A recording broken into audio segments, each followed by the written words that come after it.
Bonjour à tous, j'espère que vous allez bien. Moi, je vais bien. Aujourd'hui, je reviens vers vous pour reparler un petit peu de ce Arma Vortex. Souvenez-vous, j'ai pris ce petit Arma pour mon fils de 5 ans pour qu'il se fasse la main avec les RC. Bon, il s'est fait la main, c'est pas encore gagné, hein. Il a réussi à le casser l'autre fois. Si vous avez vu la vidéo, j'en parlais. Il a tapé ici un arbre en plein, pas dans la roue en fait, en plein sur l'amortisseur. Et il a réussi à casser la tige d'amortisseur dans la chape. Donc j'ai commandé, j'ai changé les pièces, hein, pas le choix. On a réparé ça. Et moi, en même temps, je l'ai passé en 4 roues motrices. Parce que là, on est sur le modèle Boost. Donc modèle Boost, ça veut dire que c'est un moteur charbon dedans. Donc c'est vraiment le bas de gamme de chez Arma, hein, c'est les premiers prix. Et du coup, il est de base en 2 roues motrices, en propulsion. C'est un petit peu chaud à conduire. Dans l'herbe, ça se passe bien. Mais au freinage, surtout sur le bitume, c'est compliqué. Dès que tu touches à peine le frein, le cul, il part dans tous les sens. Tu peux regarder sur la chaîne Amani. Lui, il l'a laissé. Il est en train d'en tester un qui va offrir en tombola, le même en rouge. Il l'a passé en brushless. Et ben pareil, il galère avec le frein parce que ça part en tête à queue à chaque fois. Le cul, il veut passer devant à chaque fois, à chaque freinage. Donc il a mis une radio avec un système de stabilité, là, de TSM, AVC ou autre, histoire d'arranger le truc. Apparemment, ça fonctionne. Ok. Moi, j'ai fait le choix parce que j'ai pris le kit en même temps de le passer en 4 roues motrices. En 4 roues motrices, eh ben, c'est un régal, c'est génial, c'est super.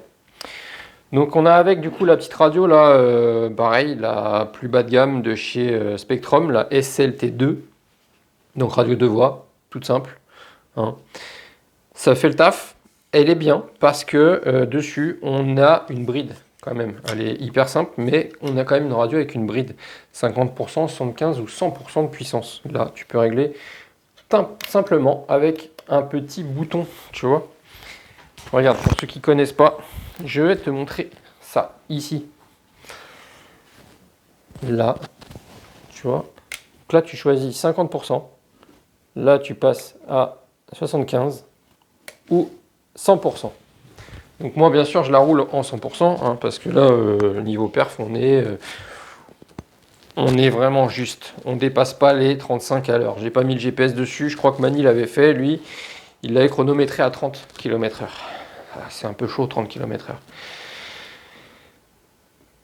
J'ai eu peur en le passant en 4 que la consommation elle augmente, que la chauffe du moteur augmente. Mais non, en fait. Je pense que, parce que là, on est sur un moteur en 550. Donc, on a quand même un moteur qui est relativement gros, en 12 tours, donc il y a quand même un peu de puissance. Donc le pignon moteur doit être tout petit. Et c'est pour ça qu'on n'avance pas beaucoup. Au moins on a de l'autonomie, hein. Moi, l'autre fois j'ai roulé, je crois que j'ai fait une session 25 minutes avec, et j'avais une lipo 6000 dessus. Ok. Donc moi je le roule en lipo 2S. Tu peux l'acheter celui-là en version avec batterie et chargeur. Donc en RTR total. Il est livré avec une NIMH de 8 volts 4. Moi, je le roule en lipo directement. Donc c'est quand même plus pratique les lipos pour moi, je pense. En plus, bon bah, j'ai de quoi faire, j'en ai. Donc une petite lipo 2S là-dessus, ça va bien. Une 5000, c'est bien.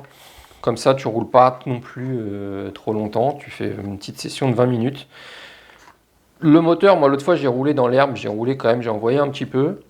Le moteur il était pas chaud, ça allait. Donc je pense qu'il y a vraiment un petit pignon dessus. Donc il y a peut-être un truc à faire, à mettre un pignon un petit poil plus gros. Si vraiment on veut s'amuser avec. Après j'aurai toujours la bride à mettre pour mon fils ici. Parce que lui il roule, s'il y a beaucoup d'obstacles, je lui mets 50%. S'il a un petit peu plus de place, je lui mets 75%. Par contre 100%, non, il n'est pas encore prêt vu qu'il me l'a déjà cassé. Voilà. La carreau, elle est résistante. Franchement, il a tapé, elle a rien. Alors bizarrement, et Mani, on en parlait l'autre fois avec Mani, on dirait que c'est pas du Lexan, on dirait que c'est une carreau en PVC. Parce que quand tu regardes là devant où elle a pris des chocs, j'espère que tu vois ici, là, regarde ici, elle est bleutée, là, tu vois, ça fait blanc, un peu blanc-bleu, ça fait pas ça normalement le Lexan. Donc bon, bizarre, mais bon, c'est pas dérangeant. Elle a des protections de toit, donc ce qui est un petit peu dommage, c'est qu'ils aient mis l'aileron directement sur la carrosserie. Moi, par exemple, sur mon Outcast, j'ai la carrosserie et l'aileron qui est vissé sur le châssis. Par contre, ce qui est bien, c'est qu'ils ont mis ici l'aileron avec les renforts derrière en plastique. Tu vois, ici, c'est des renforts qui viennent directement sur les tourelles d'amortisseur. Et ça, c'est bien parce que ça, c'est ce qui manque sur mon Outcast, par exemple. C'est la carrosserie, elle vient taper, en cas de retournement, elle vient taper sur les tourelles et ça l'abîme. Là-dessus, on est sur un Vortex, donc on n'est pas sur des longs amortisseurs à l'avant. Donc on a la tourelle qui est petite, tu vois, là. Donc la carreau, elle est bien au-dessus et normalement, elle ne tape pas trop dessus et ça se passe bien. Donc pour l'instant, effectivement, j'ai aucune trace sur la carreau, c'est génial. Donc moi, cette machine, je l'aime bien. Le comportement, il est super. Les pneus, je crois que c'est les pneus de la version brushless, c'est les mêmes. Ils sont top. Hein. Le châssis, c'est le même en gros. À part que tu n'as pas les biellettes réglables. Là, les biellettes, tu vois, ici. Mais c'est un MT en fait, tu t'en fous d'avoir des biellettes réglables. Hein. En plastique, c'est bien, ça peut se tordre, ça se remet en place, c'est cool. J'ai rien changé niveau suspension. Il y a des cales fournies avec, tu vois, les amortisseurs, ils sont pas, il n'y a pas de vis pour régler les précontraintes des ressorts. En fait, tu as des cales là que tu peux mettre plus ou moins grosses. Ici, tu vois, tu peux en rajouter pour durcir un petit peu le ressort. J'y ai pas touché. Moi, je l'ai monté en du coup le kit 4x4. Tu vois, il y a le cardan central qui est là. Et la suspension à l'avant, effectivement, elle est un petit peu plus molle que du coup d'origine parce qu'il y a un petit peu plus de poids. Il y a le différentiel hein, dedans. Derrière, c'est un petit peu ferme. Ouais.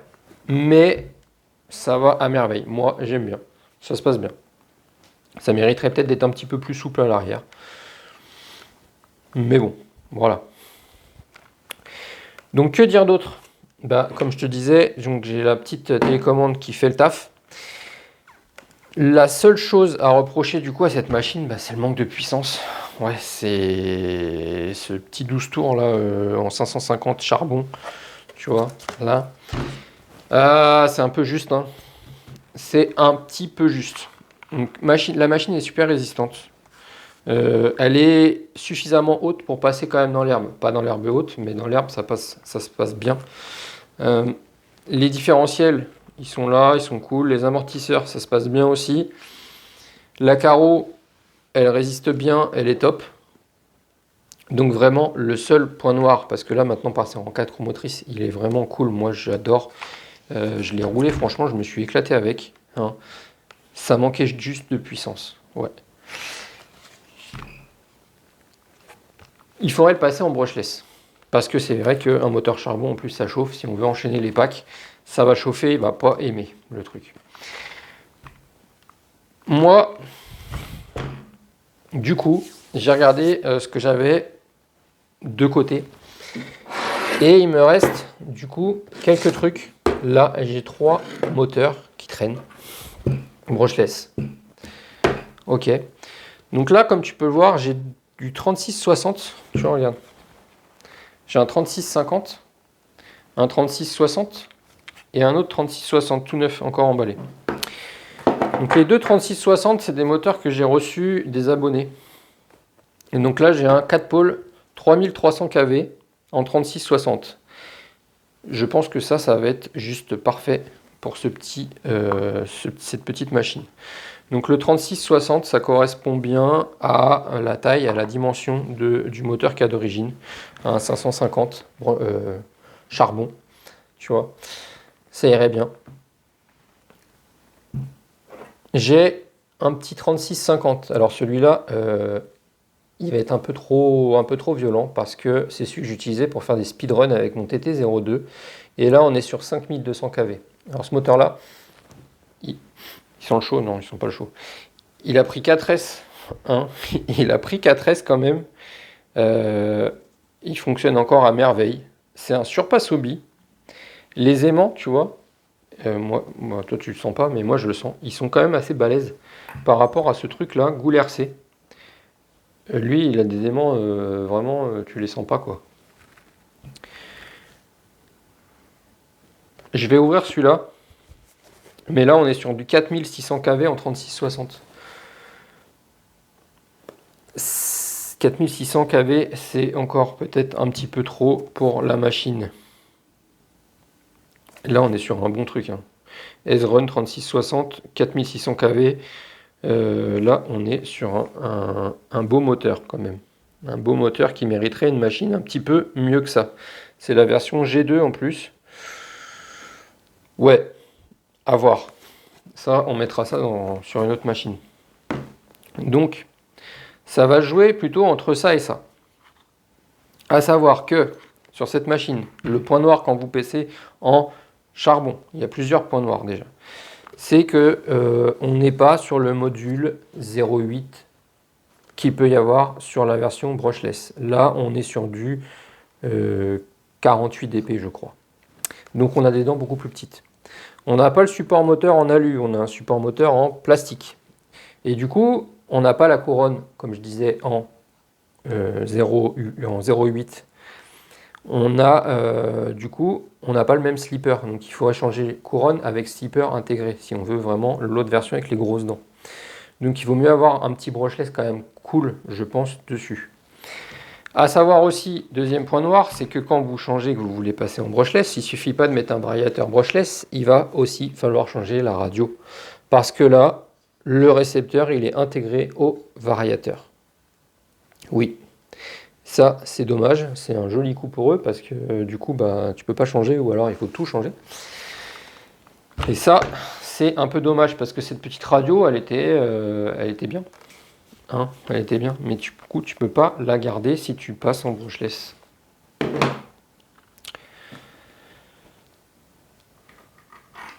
Donc choix moteur. Soit on va aller sur un petit 3650 cool.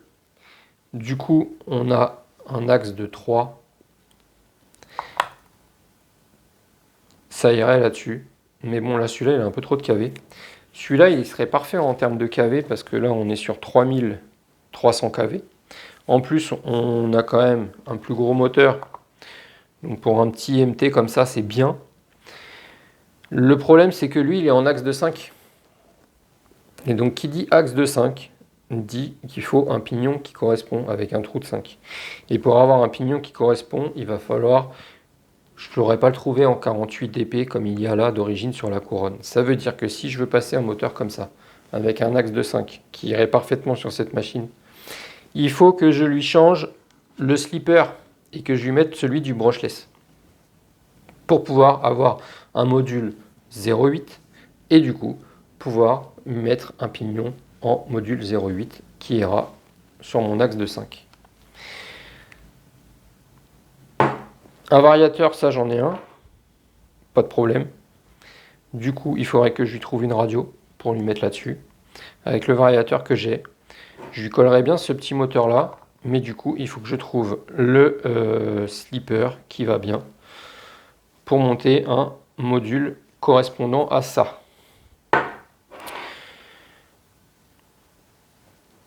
Sinon, bah, je lui trouve un petit moteur comme ça en 3650 avec son axe de 3, là, 3,1, 3,175 je crois. Et je le mets directement dedans, je ne change pas la couronne, je ne change pas le slipper. Qu'est-ce qui est le plus intéressant? Ça, c'est à réfléchir. Soit j'ai déjà le moteur, mais du coup il faut que j'achète la couronne, soit je reste sur cette couronne avec ses petites dents et je lui colle du coup un petit moteur 3650 avec l'axe qui va bien et le pignon qui va bien. À voir. Donc j'ai le choix avec ça et ça. Là non, celui-là... Merci Alexa. Alexa, merci, silence. Alexa, elle aime bien se déclencher pendant que je fais des vidéos. Là, on est sur... D'accord. Oui, d'accord, Alexa.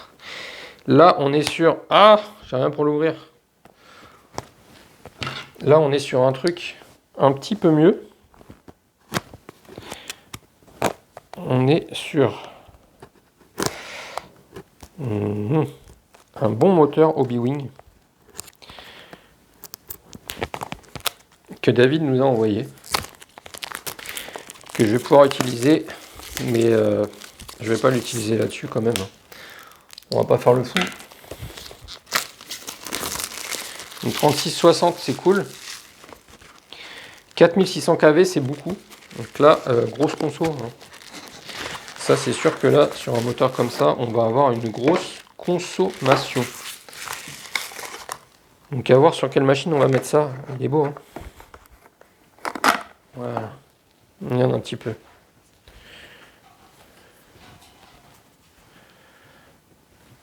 Là. 3660 SL G2. Il est super beau, hein. On est sur du Hobby-Wing. Donc on a bien un axe de 5 ici. Les aimants, ils sont balèzes, c'est sûr. Tu vois, on a de la belle qualité de câble, on a tout qui va bien. On peut mettre une sonde de température dedans, ici. Donc c'est pas un moteur à capteur, c'est pas un capteur ici, c'est juste une sonde de température. Tu vois. Donc ça, c'est les nouveaux Hobby-Wing. Donc je ne sais pas encore sur quelle machine le mettre.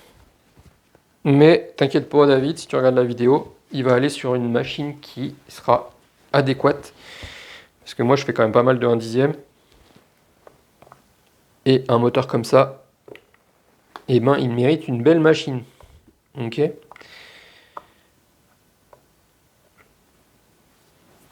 Ça, tu vois, c'est le genre de truc. 3660 en 4600 kV. Ça irait bien sur un short curse, tu vois, un petit short curse 1/10. Ouais, un petit short curse 1/10. Ça serait pas mal. Un petit Centon. Ça serait pas mal.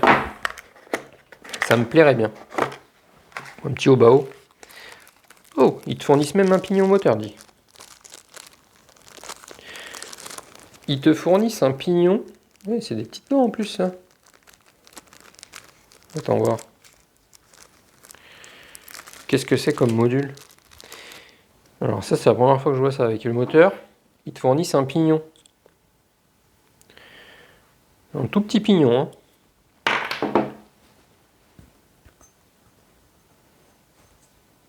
Attends, je vois rien.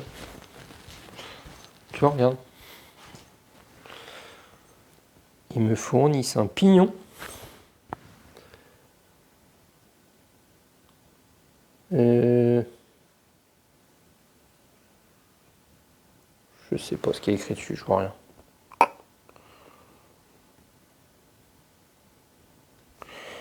Donc, à voir ce que c'est comme module, ce petit pignon. Est-ce qu'ils nous le disent dans la notice? C'est intéressant, ça. J'ai jamais vu de pignon fourni avec les moteurs, moi. Est-ce qu'ils nous dire... Là, on est en quoi, là? En anglais. Alors, en anglais, tac, tac, tac. 3652...